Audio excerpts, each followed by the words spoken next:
¿Has oído hablar de batallas donde 80 hombres soportaron el peso de todo un imperio? En pleno caos de una batalla, rodeados por enemigos en mayor número, ellos no dudaban. No retrocedían. No se desorganizaban. Eran solo 80 hombres, pero luchaban como si fueran 800. No por suerte, ni por magia, sino gracias a una estructura invisible a los ojos de los enemigos, la centuria. Si pensabas que los humanos ganaban solo por sus grandes legiones y armas imponentes, estás a punto de descubrir el verdadero secreto detrás del poder de Roma en las guerras. La centuria no era solo un grupo de soldados. Era una pieza precisa, con función táctica, autonomía en el campo y un liderazgo que transformaba a hombres comunes en engranajes de una máquina letal. En el centro de todo, un hombre que pocos conocen, pero que cargaba con la responsabilidad y la estrategia, el centurión. Ese hombre no era solo un comandante, era el cerebro de la operación, el enlace entre la disciplina ciega y la inteligencia táctica. ¿Has escuchado antes la importancia de este papel en el campo de batalla? Mientras muchos ejércitos dependían exclusivamente de órdenes desde arriba, Roma dio poder a las puntas de lanza. El centurión decidía maniobras, corregía formaciones, inspiraba a la tropa con la voz y con el ejemplo. Conocía cada rostro de su centuria, cada debilidad, cada fortaleza. Y eso hacía que 80 soldados actuaran como una sola mente colectiva. Ese es el tipo de detalle que separaba a los vencedores de los vencidos. Imagina el impacto psicológico de enfrentarte a una formación que avanza sin fallos, responde a órdenes casi invisibles, se adapta en tiempo real y mantiene la presión con precisión matemática. Ese era el verdadero poder de las centurias. No era la cantidad, sino la inteligencia detrás del movimiento. Era el entrenamiento, la disciplina y, sobre todo, el liderazgo táctico que daba vida a esa unidad. Si te gusta descubrir los detalles que la mayoría ignora sobre la guerra, estás en el lugar indicado. Porque lo que viene va mucho más allá del combate físico. Ahora quiero mostrarte cómo el cerebro detrás de la centuria, el centurión, convertía a un pequeño grupo de hombres en una fuerza capaz de cambiar el destino de toda una guerra. Y quizás eso sea lo más impresionante, como algo aparentemente pequeño, como 80 soldados bien liderados, podía derribar estructuras enteras de poder. La centuria no era fuerza bruta. Era visión, saber usar cada elemento con inteligencia, confiar en la preparación y actuar con precisión aun cuando el caos reinaba alrededor. Si este tema te resuena, si alguna vez pensaste como nadie me contó esto antes, déjalo aquí en los comentarios. Puede ser una duda, una nueva percepción o hasta un sentimiento que este contenido despertó. Leo todo, y es esa interacción la que mantiene este espacio vivo. Cuando comentas, también ayudas a que otros vean la importancia de temas como este. Y claro, si te gusta cómo abordamos la historia aquí, de forma directa, entretenida y enfocada en lo que realmente hacía la diferencia en los campos de batalla, deja un like. Eso muestra que vale la pena seguir profundizando en estas estrategias que cambiaron el mundo. Y si quieres seguir cada nuevo descubrimiento que traemos, suscríbete al canal. Tu participación es lo que hace posible que este contenido siga existiendo y llegue a más gente que ama entender el pasado con profundidad y emoción. Ahora quiero ir aún más profundo en este tema, porque nada de esto tendría sentido sin lo que venía antes de la batalla. Detrás de la precisión impresionante de una centuria había algo que muchos subestimaban, el entrenamiento. Pero no cualquier tipo de entrenamiento, hablamos de una rutina extenuante, disciplinada y orientada totalmente a la excelencia. Los legionarios no solo aprendían a pelear, eran condicionados para reaccionar, moverse e incluso pensar como un grupo cohesionado, una extensión del propio centurión.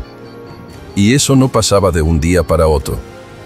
Durante meses, los soldados practicaban maniobras básicas y complejas hasta que sus movimientos se volvían automáticos. Marchas forzadas con equipos pesados, simulaciones de combate, formaciones bajo presión, cambios rápidos de táctica, todo formaba parte de la rutina. La idea no era solo fortalecer el cuerpo, sino moldear el comportamiento. Nadie podía fallar. Si uno solo rompía la formación, todos corrían peligro. Por eso el entrenamiento romano iba más allá de la fuerza física, era una verdadera preparación psicológica para actuar con frialdad aún ante el caos. Aquí es cuando la centuria empezaba a diferenciarse de cualquier otra unidad militar de la época. La forma en que 80 hombres podían girar, retroceder o avanzar como si estuvieran unidos por cuerdas invisibles dejaba a los enemigos en shock. Era una danza letal donde cada soldado sabía exactamente su rol, su tiempo y su espacio. Un movimiento mal calculado podía ser fatal. Y ellos lo sabían. Por eso la disciplina era casi cruel. Los castigos por errores simples eran severos, pero tenían un propósito: asegurar que en batalla nadie dudara. Estos soldados vivían dentro de una lógica de repetición y adaptación constante. Y cuanto más disciplinada era la centuria, más eficaz se volvía en campo. Este nivel de precisión no solo aumentaba las chances de victoria, sino que intimidaba a cualquier rival. Era como enfrentarse a un muro móvil, armado hasta los dientes y listo para responder a cualquier amenaza.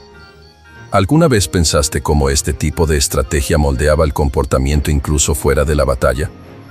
Los legionarios llevaban esa mentalidad toda la vida: orden, obediencia, resistencia.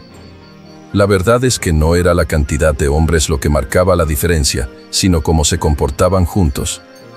Esa mentalidad colectiva, creada a partir de un entrenamiento casi obsesivo, que era lo que convertía cada centuria en un arma estratégica.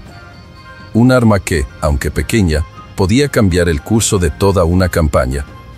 Y no hablamos de teoría, sino de un sistema probado en decenas de frentes, contra pueblos mucho más numerosos. ¿El secreto? Preparación.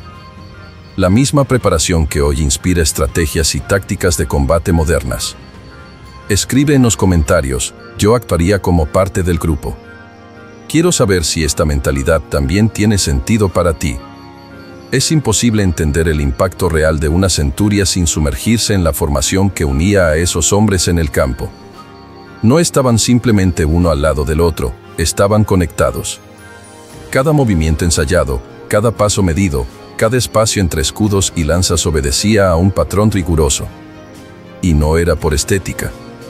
Esa formación cerrada era un arma en sí misma, un muro vivo que avanzaba con ritmo, lógica y brutalidad. Cuando una centuria marchaba unida, parecía que el suelo temblaba bajo los pies del enemigo. La cohesión de ese bloque no permitía errores. En medio del caos de la batalla, donde el ruido de las armas y los gritos fácilmente podían romper la concentración, los legionarios sabían qué hacer. Si la línea del frente tenía que girar, los de atrás ya estaban listos para avanzar. Si un flanco comenzaba a ceder, la maniobra de refuerzo ya estaba preparada. Era como ver una coreografía de combate, pero con sangre, sudor y escudos rompiéndose al impacto. Esa capacidad para adaptarse rápido a cualquier situación era lo que hacía a la centuria tan mortal en campo abierto. Y no era solo defensa. Esa formación daba a los romanos un poder ofensivo brutal.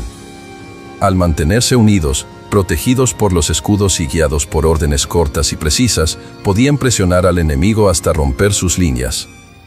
Y cuando eso pasaba, bastaba una brecha para transformar una pelea pareja en una carnicería controlada. Cambiaban de posición en plena lucha, reemplazaban a los de adelante con frescura y fuerza, y seguían avanzando sin perder la estructura. Eso dejaba al enemigo desorientado, porque mientras otros ejércitos luchaban con valentía, los romanos luchaban con método. Esa combinación de táctica y disciplina hacía que la centuria fuera mucho más que un grupo armado. Era un organismo en movimiento, con reflejos propios, ritmo propio y, sobre todo, un objetivo claro: dominar el campo, centímetro a centímetro. Incluso en inferioridad numérica, la formación cerrada anulaba ataques impulsivos, absorbía impactos y respondía con precisión. Esa lógica permitió a Roma ganar guerras enteras con menos recursos, aprovechando al máximo lo que tenía: preparación, ingenio y unidad. ¿Te imaginas qué pasaba cuando varias de estas centurias se movían al mismo tiempo? Comenta: esa formación era un arma invisible. Quiero ver quién también ve el poder que existía detrás del orden en medio del caos. Ahora quiero ir todavía más profundo en este tema, porque el verdadero as bajo la manga de la centuria no estaba solo en la formación cerrada o la disciplina ciega, sino en la libertad para actuar con inteligencia. Mientras que la mayoría de los ejércitos antiguos esperaban órdenes de generales distantes, los romanos crearon algo mucho más avanzado, unidades autónomas, capaces de tomar decisiones tácticas en el calor del combate. Y eso cambiaba todo. Porque no importa cuánto entrenes a un ejército, si no puede reaccionar rápido, cae. El centurión, que era al mismo tiempo comandante, entrenador y estratega, tenía autoridad para modificar planes en el momento en que la batalla lo exigía. Conocía el terreno, leía el comportamiento del enemigo y decidía basándose en lo que veía, no en lo que alguien había previsto horas antes. Eso le daba a la centuria una flexibilidad casi moderna, como si fuera una unidad de fuerzas especiales en plena antigüedad. Y cuando unes esa autonomía con una tropa que actúa en bloque, el resultado es devastador. No solo reaccionaban, adelantaban movimientos. Imagina una línea de frente desmoronándose. En muchos ejércitos, eso significaba un colapso total. Pero en una legión romana, una centuria cercana podía avanzar sin esperar permiso, ocupar una posición clave y reorganizar el campo. Estaban entrenados para eso. Sabían cómo moverse sin estorbarse, cómo evaluar una amenaza y actuar en segundos. Era como si cada pieza del tablero supiera exactamente qué movimiento hacer, incluso cuando el plan inicial ya se había desmoronado. Esa autonomía no era caos. Era parte del plan. Una estrategia de guerra pensada para ganar en escenarios impredecibles. Esa descentralización inteligente era lo que les daba ventaja sobre enemigos más numerosos. Las tribus bárbaras podían atacar con furia, pero chocaban contra una fuerza que se reorganizaba sola. Las ciudades-estado podían formar coaliciones, pero sus tropas actuaban de forma rígida, esperando órdenes de arriba mientras los romanos ya estaban flanqueando y poniendo trampas en el terreno. La centuria era como una célula de pensamiento táctico independiente, y lo más impresionante, cientos de ellas operaban al mismo tiempo, sin perder la lógica colectiva. Eso hacía de Roma un imperio que se expandía por astucia, no solo por la fuerza. Una de las armas más letales de Roma no estaba hecha de hierro ni lanzaba proyectiles, era invisible, pero dejaba huellas profundas. Estamos hablando del impacto psicológico. Cuando una centuria aparecía en el campo de batalla, el enemigo no veía solo soldados. Veía un muro vivo, que marchaba al ritmo constante, sin fallas, sin ruidos fuera de lugar, como si no fueran hombres, sino una entidad colectiva que avanzaba sin miedo. Y eso, antes de incluso el primer choque de lanzas, ya sacudía la confianza de quien estaba del otro lado. El sonido de las sandalias golpeando el suelo sincronizadas, los gritos coordinados de los centuriones, los escudos brillando bajo el sol, todo eso estaba pensado para intimidar. Era un espectáculo de guerra. Una puesta en escena creada para causar incomodidad, confusión y pavor.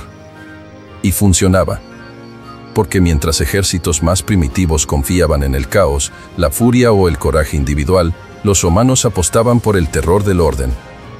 Y cuando el enemigo se daba cuenta que no estaba enfrentando hombres aislados, sino una estructura impersonal, fría y precisa, el miedo hacía el resto. Soldados despreparados, al ver esa masa compacta acercándose, muchas veces rompían la formación antes incluso del primer choque. Corrían, dudaban, gritaban órdenes contradictorias. Y la centuria seguía avanzando, implacable. Ese tipo de táctica de combate psicológico era tan eficaz como cualquier arma antigua. La presencia de la centuria era un mensaje claro: van a perder. Incluso en enfrentamientos más parejos, donde la moral del enemigo era fuerte, bastaba un fallo, un instante de duda, para que el dominio psicológico se convirtiera en ventaja estratégica. Y no era raro que una sola centuria, bien posicionada, desestabilizara ejércitos enteros. El secreto no estaba en el número, sino en lo que representaba. Control.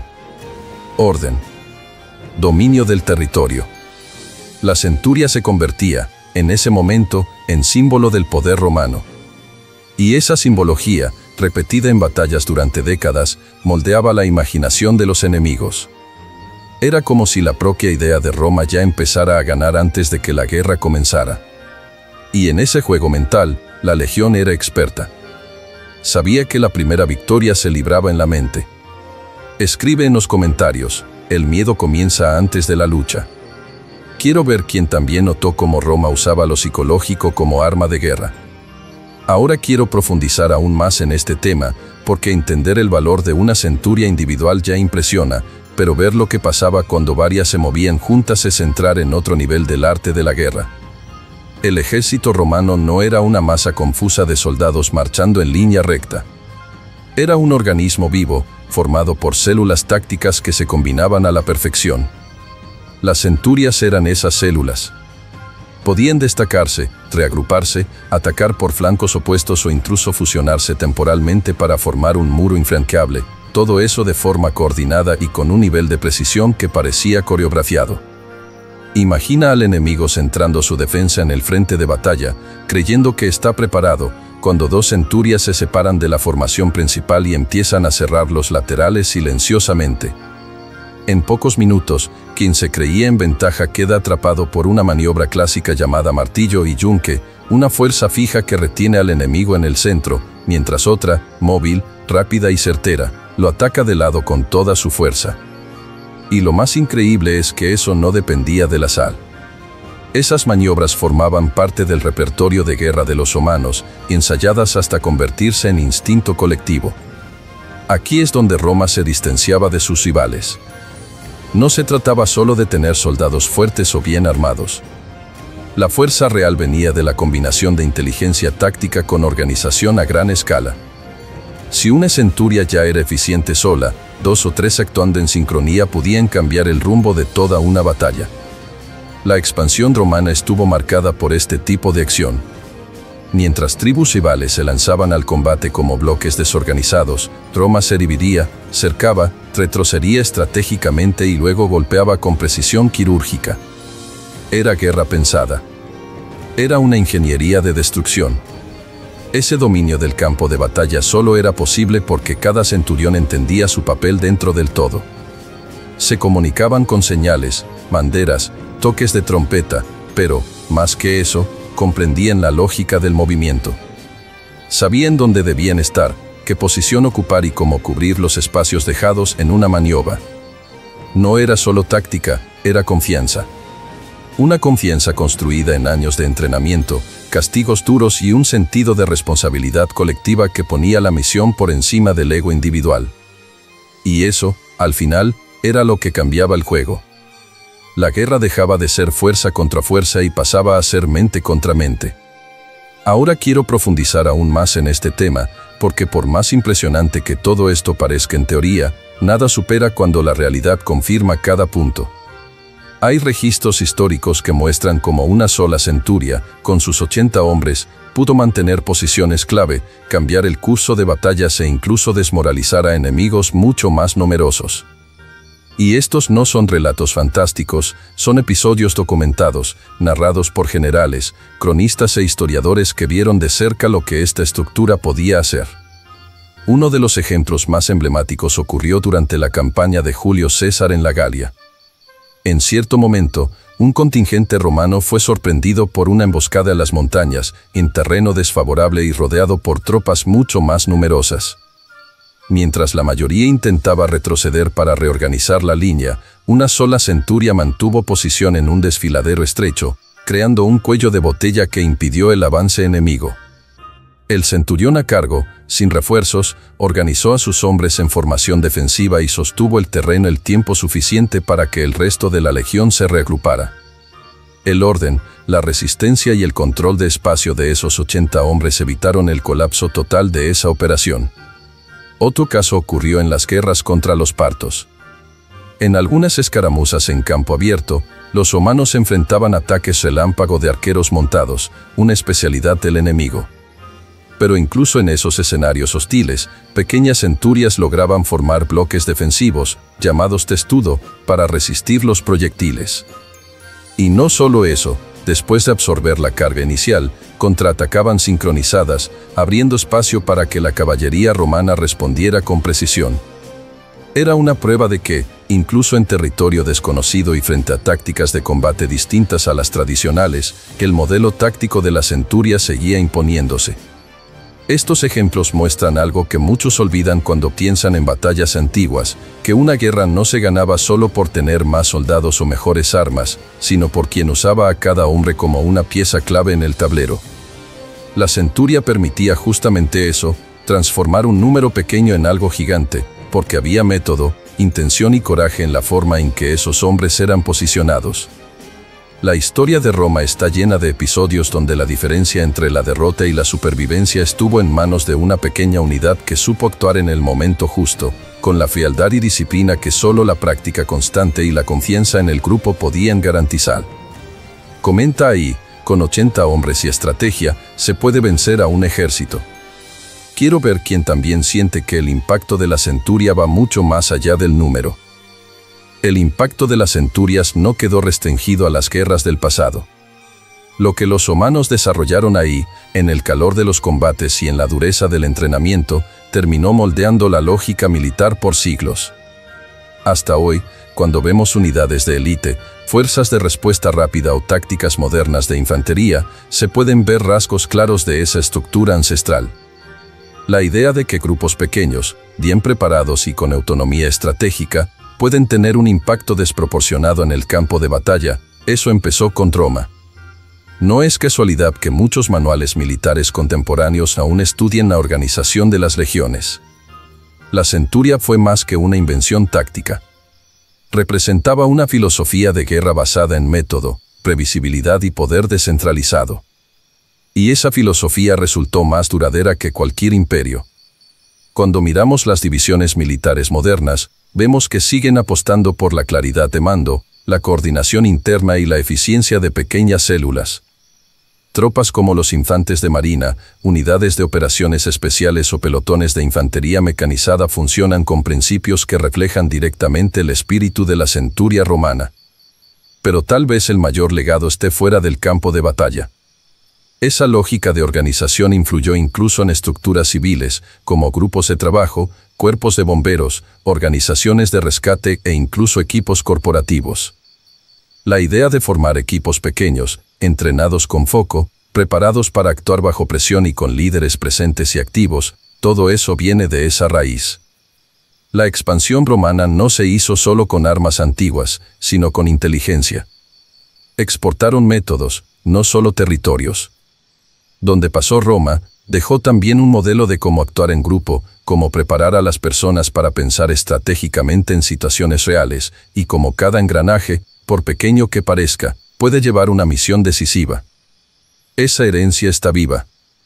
Incluso en tiempos de tecnología, drones y guerras cibernéticas, la base sigue siendo humana y el razonamiento de la centuria sigue funcionando: preparación, confianza, conexión. Saber que puedes contar con quien está a tu lado, que hay un plan, que hay estructura. Eso sigue siendo lo que separa el caos de la victoria. Por eso, cuando estudiamos Roma, no solo miramos al pasado, muchas veces, estamos viendo el esqueleto de todo lo que vino después. Comenta ahí, ese legado sigue vivo. Quiero ver quién también siente que Roma dejó mucho más que ruinas. Si llegaste hasta aquí, es porque este tipo de contenido te toca de verdad, y eso, para mí, ya dice mucho. La historia toma otra dimensión cuando nos damos cuenta que detrás de cada táctica, cada formación, había un razonamiento humano, un propósito, una visión del mundo. Así que, si este video te hizo pensar diferente, deja un like para mostrar que vale la pena seguir trayendo estos detalles que casi nadie comenta. Y aprovecha para suscribirte al canal. Así puedes seguir de cerca cada nueva inmersión en este universo de estrategias, batallas y decisiones que moldearon siglos de historia. Y si realmente viste hasta el final, comenta ahí, estoy contigo hasta el final. Simple es bueno saber quién va junto en este viaje hasta el último segundo. Hay un video aquí al lado que complemente este tema, haz clic y sigue conmigo por allá, vas a notar cómo todo esto se conecta.